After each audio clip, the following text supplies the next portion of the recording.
ॐ इत्येकाक्षर ब्रह्म व्याहरणमानुस्मरन् यः क्रियाति त्यजन् देहं स्याति परमां गतिं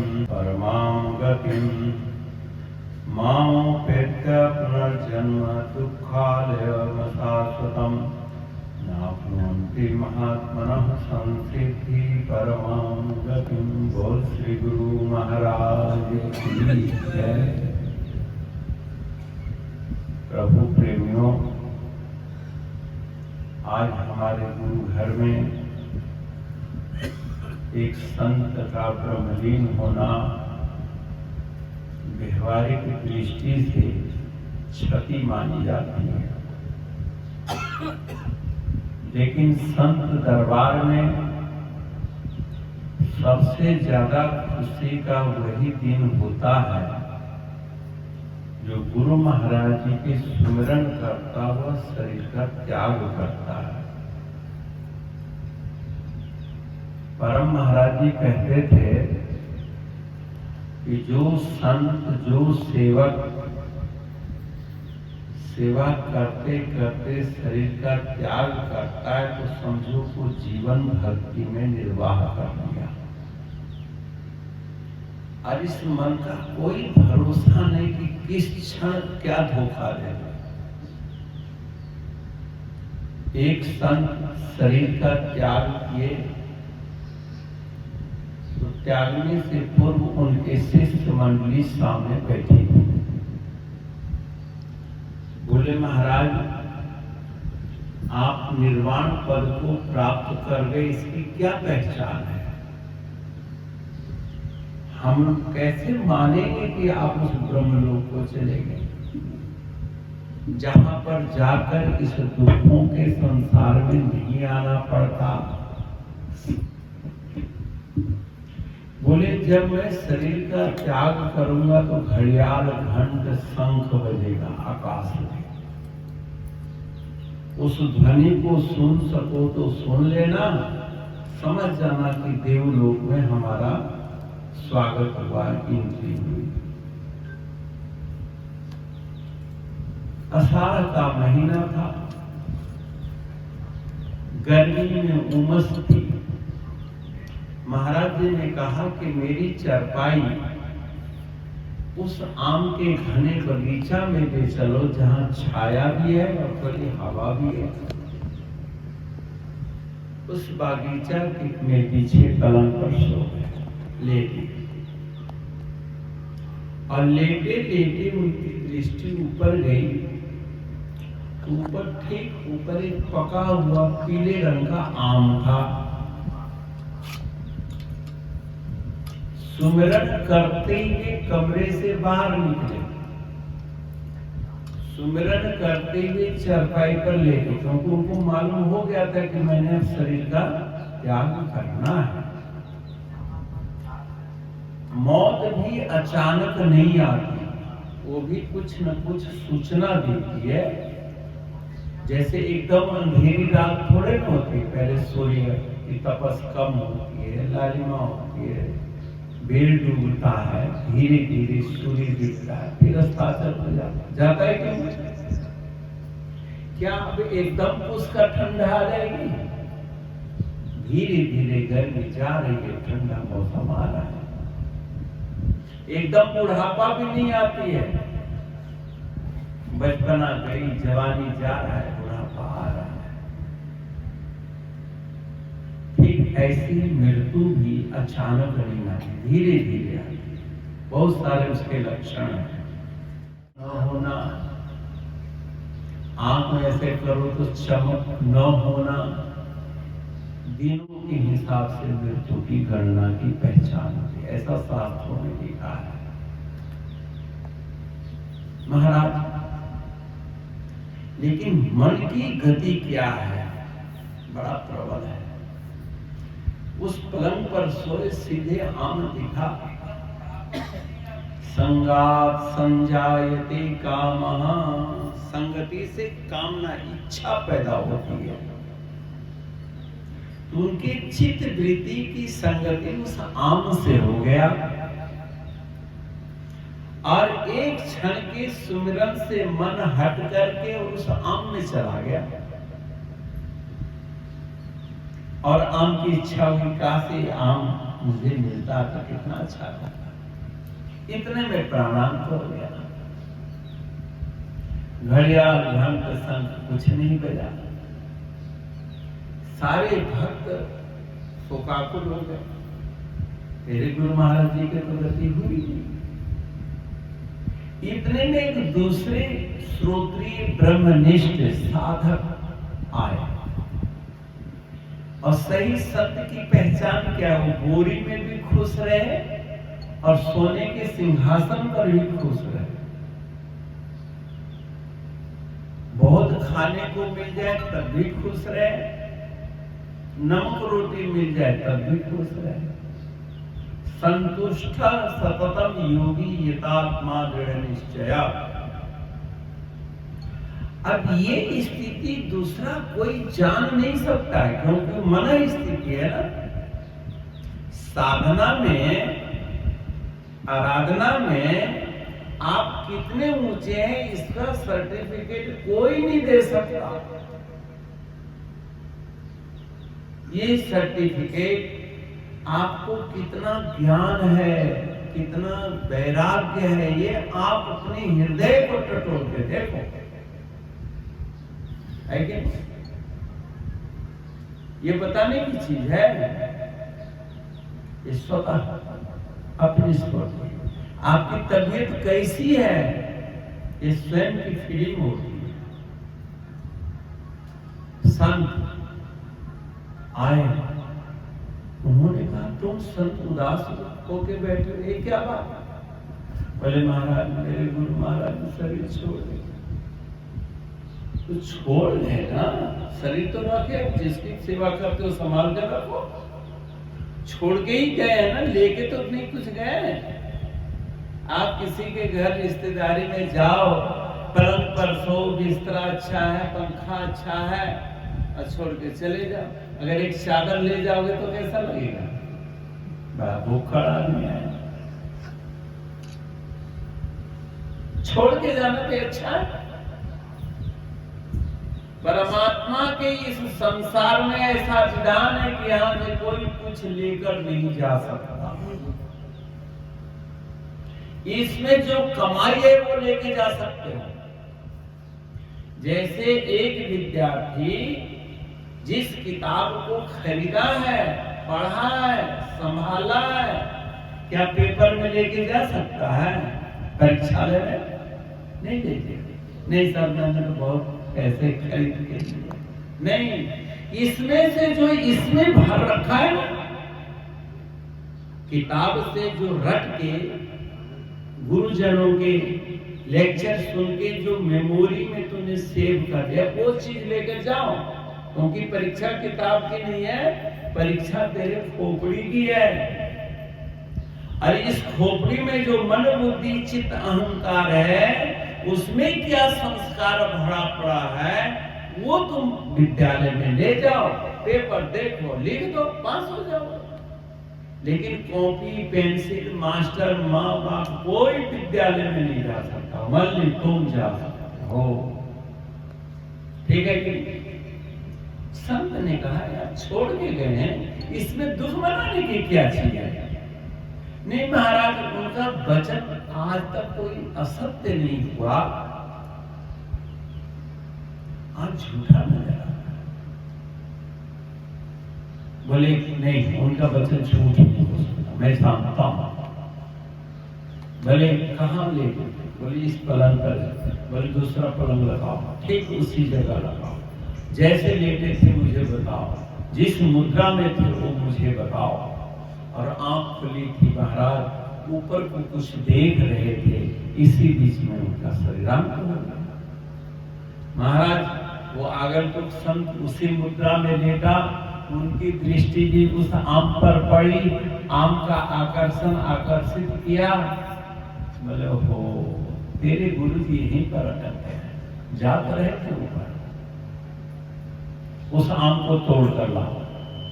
आम को तोड़वाया, चाकू से काटा, उसमें एक इतना बड़ा कीड़ा निकला, बोले इसको मार दो। मारा, घड़ियाल घंटा बज गया। बोलो श्री गुरु महाराज की जय। बोले ये क्या बात महाराज, महाराज जी के शरीर छोड़ने पर तो घंटा बजा नहीं, कीड़ा के मरने से घंटा बज गया। बोले यही तो बात। एक गुरु जी थे और परम पिता परमात्मा का इतना त्वरित फैसला है कि इस आम की इच्छा हुई कि इस आम को तो कीड़ा बन के ही खाया जा सकता था, मनुष्य बन करके नहीं, क्योंकि मनुष्य में जन्म लेते तो न जाने के तो उतने साल तक आम नहीं टिकता, इसी आम को खाना है। भगवान ने आम का स्वाद दे दिया। अब दूसरा कोई संकल्प था ही नहीं इनके जीवन में, और शरीर का त्याग किया, निर्वाण को प्राप्त। मन वीतराग संत का इतना चंचल है, इतना चंचल है कि कीड़ा बनने को तैयार हो गया। अरे संत का ब्रह्मलीन होना तो उत्सव का दिन है। जिस मरने से जग डरे, मेरो मन आनंद, मरने से ही पाइए परमात्मा, वो सच्चिदानंद को प्राप्त। क्योंकि शरीर के रहते तो ब्रह्मानंद की अनुभूति कर ही नहीं सकता। हमारे परमेश्वरानंद जी गुरु घर के अनन्य सेवक थे और अंतिम क्षण तक ये जब वहां से आ रहे थे तो मुझसे इजाजत लेके आए। मैं वहीं पर बैठा था, स्वामी जी मैं जा रहा हूं। हमने कहा जा रहे? बोले घर। हमने ठीक है, तो अकेले चले जाओगे, किसी को भेज दो? देखो आतंकवाद। और स्वयं आने का निर्णय लिए अपने गंतव्य स्थान में गए। यहां पर आए तो मन इनका आश्रम में ही था, वहां आश्रम में शरीर था तो मन यहां था। ये प्रभु का अजब लीला है। आप प्रभु के स्मरण करते हुए ठीक आज से 16वें दिन पहले उन्होंने शरीर का त्याग किया।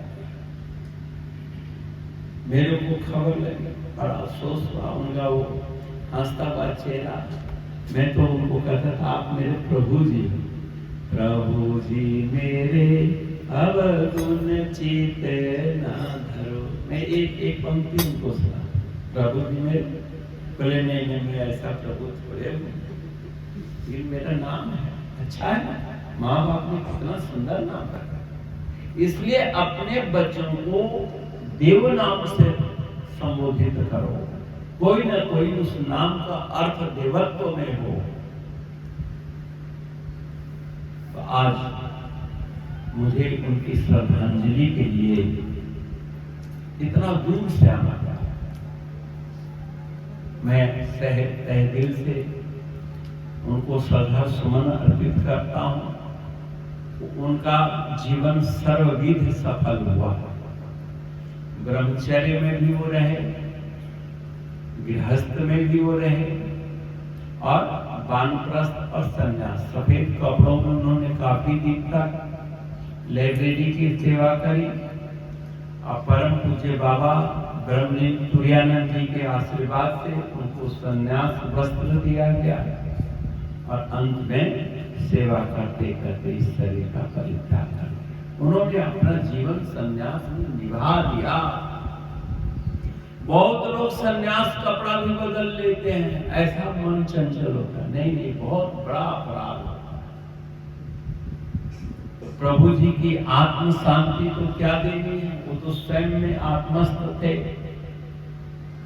अब उनके लिए जो उनका व्यवहारिक और आध्यात्मिक कोई अधूरा कार्य रह गया हो तो वंश उसको पूरा करेगा, उसको पूरा करना। ये वंशावली जो चलती है वो इसीलिए चलती है कि संसार में कभी भी कोई महापुरुष कार्य पूर्ण नहीं कर पाता, कुछ न कुछ अधूरा रह जाता है। जैसे गंगा अवतरण 3 पीढ़ी ने तपस्या करी, पूर्वजों ने तपस्या करी, गंगा नहीं आ पाई। लेकिन वंशजों ने देखा कि हमारे पूर्वज हिमालय में जाके तप करते थे और गंगा लाने के लिए उद्यम करते थे। अब उनके अधूरे काम को हमने पूर्ण करना। दूसरी पीढ़ी भी साधना में लगी, गंगा नहीं आई। तीसरी पीढ़ी श्री भगीरथ जी भी गए और उसी जगह पर बैठ के साधना करी और अंततः उन्होंने गंगा जी को इस धरती पर लाने में सफल हुए। बोलो भागीरथ महाराज की जय। यानी अपने पूर्वजों के संकल्प को कैसे पूरा किया? 3 पीढ़ी में पूरा किया, जन कल्याण हेतु। और आज तक पतित पावनी गंगा हम सबके दोषों का धो रही है, सफाई कर रही है। गंगा के लिए कहा विष्णु पादाग्र संभूते गंगे त्रिपथ गामिनी पुण्य द्रवेति विख्याते पापम में हर जाह्नवी। जाह्नवी भी गंगा का नाम है। सबके दोषों का नाश करते, क्योंकि पुण्य स्वरूपा है। पुण्य कहते किसको है? परोपकाराय पुण्याय। परोपकार, दूसरों के ऊपर उपकार करना, अन्नदा जलदा सेवा, आतुरस चिकित्सिका त्रेय स्वर्ग माया के बिना यज्ञ भारत। आप गृहस्थ लोग क्या कर सकते हो? भूखे को अन्न देना, प्यासे को पानी देना, जो निर्वस्त्र है उसको वस्त्र दान करना, जो आतुर है उसकी चिकित्सा का प्रबंध करना, यही तो परोपकार है। और इस परोपकार में प्रभु जी ने आप लोगों को लगाया है, क्योंकि अन्य संत तो आपको भटका सकते हैं, लेकिन आपके वो पूर्वज भी थे और सन्यासी भी थे। इससे बड़ा सौभाग्य और क्या होगा आपका कि अपने पिता का भी श्राद्ध कर रहे हो और एक सन्यासी के षोडशी श्राद्ध कर रहे हो। ये सर्वविध कल्याणकारी है। तो आप लोग गुरु महाराज जी के प्रेमी हो। एक दफा प्रभु जी अपने साथ मुझे लाए अपने घर, दोपहर के वक्त थोड़ी देर ठहरा था, नाश्ता किया था, 2-4 जने आए थे। उनकी इच्छा थी कि इस मंदिर में कभी रात्रि सत्संग करवाएंगे, लेकिन उनके जाने के बाद ये संभव हुआ। चलो जहां कहेंगे उनकी आत्मा को शांति मिले, महाराज जी के चरणों में सदैव का निवास हो। संत लोग आपको महत्वाकांक्षी बनाते हैं, अभिमानी नहीं बनाते। अभिमान का मतलब है अभिनव, तुरंत जो आपका मान सम्मान है इसमें अटक जाना, ये अहंकार है। और ये मान टिक नहीं सकता, ना ये शरीर टिक सकता है, ना बचपना टिकती है, ना जवानी टिकती है, ना उत्साह प्रवाहित है ना। और महत्वाकांक्षी का मतलब है जीव से शिव प्राप्ति की प्रबल इच्छा, इसको कहते हैं महत्वाकांक्षी। जब महत्व यानी ऊंचे स्वप्न देखोगे तभी तो उसके लिए आगे बढ़ोगे, वरना आप वर्तमान में अगर स्थिर हो जाओगे तो आपका विकास कैसे होगा? आपका विकास तभी संभव है जब आगे बढ़ने की इच्छा हो। संत की इच्छा होती है कि मैं महान बनूं, मैं ज्ञानी बनूं और आत्मसंतुष्ट बनूं। लोगों को लोकेशना का वो त्याग करते हैं और आप लोग लोकेशना में हो, लेकिन जो लोकेशना का त्याग करता है, वितेशना का त्याग करता है, उत्तरेशना का, ये 3 ही तो ऐसा मनुष्य को बांधे गए संसार में। वितेषणा, पुत्रेषणा और लोकेषणा। संत को और वितेषणा नहीं है, पुत्रेषणा नहीं है। संत को सिर्फ एक बंधन होता है, लोकेषणा, मान सम्मान मुझे मिले। लेकिन गुरु महाराज जी कहते हैं अगर इसका भी तो परित्याग कर दे तो फिर क्या ही कहना। फिर देखो घर घर में तेरी पूजा होगी, घर घर में सम्मान होगा। राम से भी ज्यादा महानता हनुमान की है कि नहीं? हनुमान ने अपने इष्ट देव के लिए बंधन को स्वीकार किया। रावण ने बांधा कि नहीं बांधा? बांधे कर मोहि कछु नहीं लाजा। मुझे इसका शर्म ही नहीं है रावण। आज वो हनुमान जो अपने इष्ट देव के लिए कितना अपमान सहन किए, संत कितना अपमान सहन करता है, लेकिन उस अपमान के कीचड़ में ही महानता छिपी होती है। जिन संतों ने जितना अपमान सहन किया उतने महान बने। इसलिए संतों को चाहिए तितिक्षावान बनना। उनकी सबसे बड़ी संपत्ति क्या है? सन्यासी 6 संपत्ति इस संसार से अपने हृदय में लेकर साथ जाता है ब्रह्मलोक में। क्या संपत्ति है?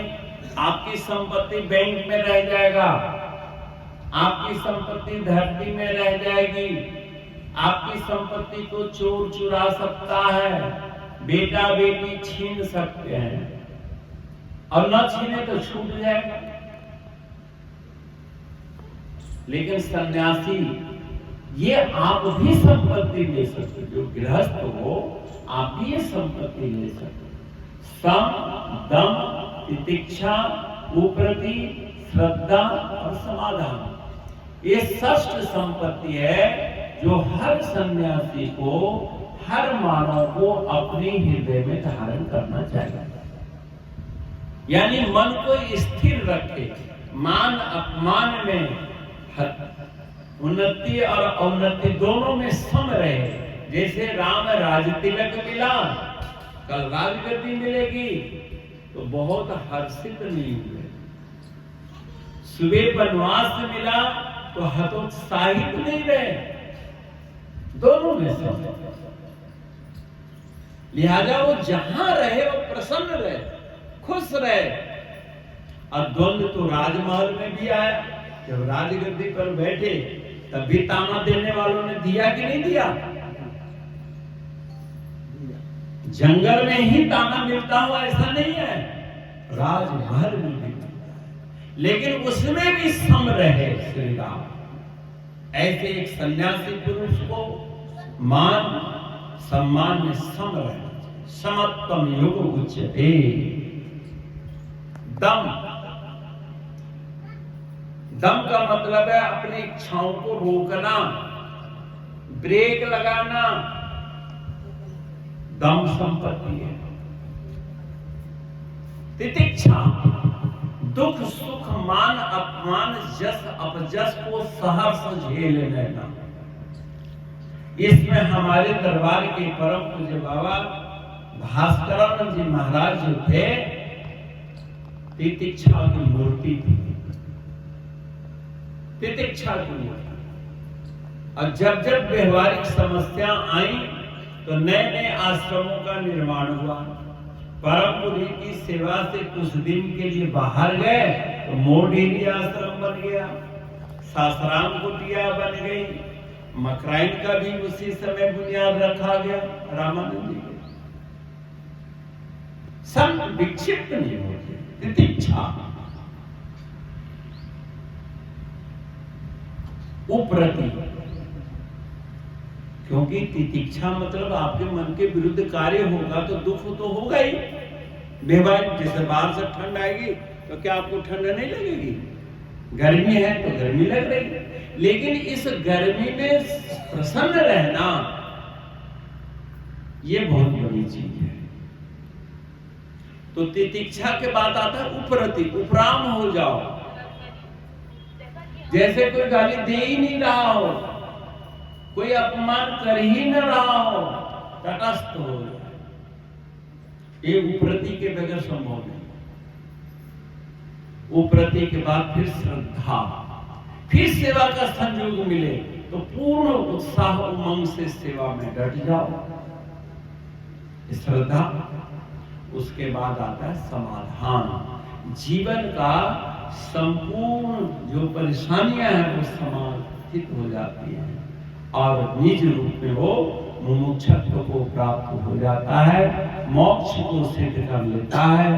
ऐसे ही हमारे श्री परमेश्वरानंद पुरी जी जो अभी 16 दिन पूर्व महाराज जी के श्री चरणों में अवसान को प्राप्त किया, मैं उनके परिजनों को, बेटे को, बेटी बहू को, पुतों नाती पोता को और सभी सगे संबंधियों को, ग्रामवासियों के लिए मैं शुभकामना करता हूँ कि आप उनसे प्रेम जोड़ें और जिस सतगुरु धाम के लिए उन्होंने जीवन समर्पित किया उस स्थान पर सदैव समय समय पर आते जाते रहा करें और वही प्रीति, वही स्नेह आपके जीवन में उमड़े, ताकि आपका भी जीवन जब संध्या काल आए प्रसन्नता पूर्वक सुमरण करता वही शरीर त्याग करेंगे, क्योंकि शरीर यम यम वापी स्मरण भावम त्यजत्यन्ते कलेवरम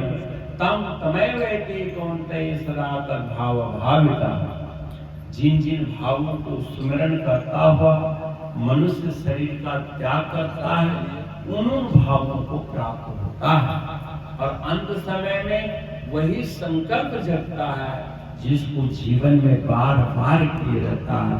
इसलिए इस मन के कंट्रोल करने के लिए, इस मन को महाराज जी के चरणों में लगाए रखने के लिए सेवा और सुमिरन दो शस्त्र है और उसको आपके हृदय में गुरु मंत्र के द्वारा स्थापित किया गया है। आप उसका सुमिरन करें। हरि ओम तत्सत। ओम पूर्णमदः पूर्णमिदं पूर्णात् पूर्णमुदच्यते पूर्णस्य पूर्णमादाय पूर्णमेवावशिष्यते। ओम शांति शांति शांति। गुरु सच्चिदानंद। नजर करम नजर करम नजर